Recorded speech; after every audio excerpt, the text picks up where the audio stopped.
My Life as I Remember It, Chapter 2, Part 3, The Big House. Trips to Black Oak and my grandmother Jeffers's house in Jellicoe were nightmare trips. My mother had two brothers and a brother-in-law. The brothers lived with my grandmother, and the brother-in-law lived nearby. The brother-in-law kept a stash of moonshine in a barn located between his house and my grandmother's house.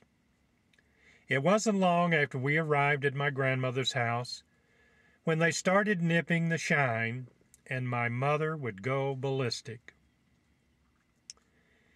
In those days, when a family member died, most of the time they had the funeral at my grandmother's house. I began to associate my grandmother's house with a place of death. It was somewhat spooky for a child, and these visions probably had something to do with my extreme dislike of the place. While working on this history, the Paynes had their annual family reunion. Betty with her children, Tony and Becky, and my wife, Patty, and I all attended. My Uncle Carson's daughter and her husband lived at Black Oak. Their home is near my grandmother's former property. We all began to talk about Jellicoe and Black Oak. They invited us up to Black Oak to look over and visit the area. Someone had purchased the old home place, and my grandmother's house had been torn down. The large tree near the walkway leading up to the porch of her house was still standing. The property is beautiful, located on a large hill overlooking Jellicoe. It is easy to see why my grandparents decided to build in this area. The biggest shock to Betty and I was how peaceful the place is. All of my bad feelings about the place when I was a child departed me that day.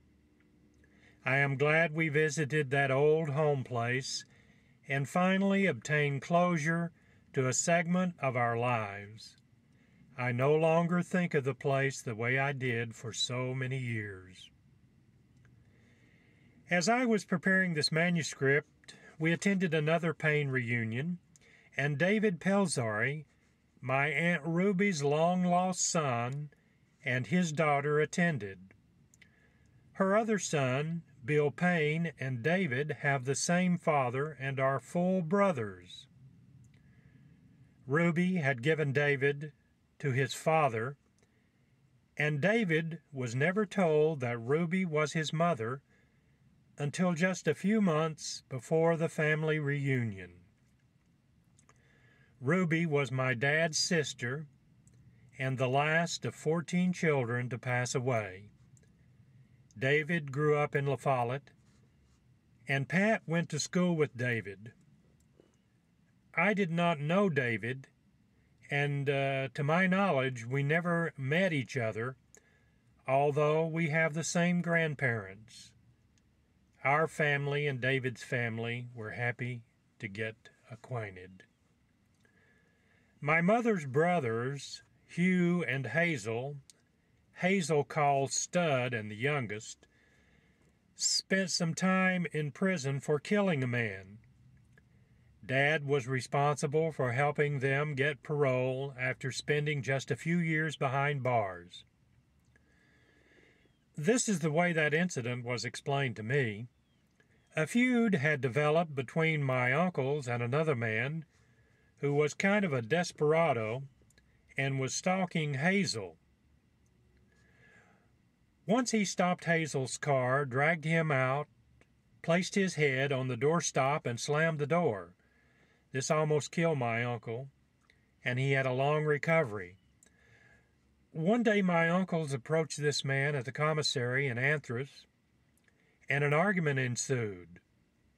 During this argument, they started to fight and guns were drawn, but my uncles were faster on the draw, and they shot this other guy, and he died. Everyone who witnessed the altercation said my uncles used self-defense against this other guy, but they were convicted anyway, and after several appeals they were granted parole. My dad drafted several letters on their behalf. And I was looking at Graham. He's all over the place.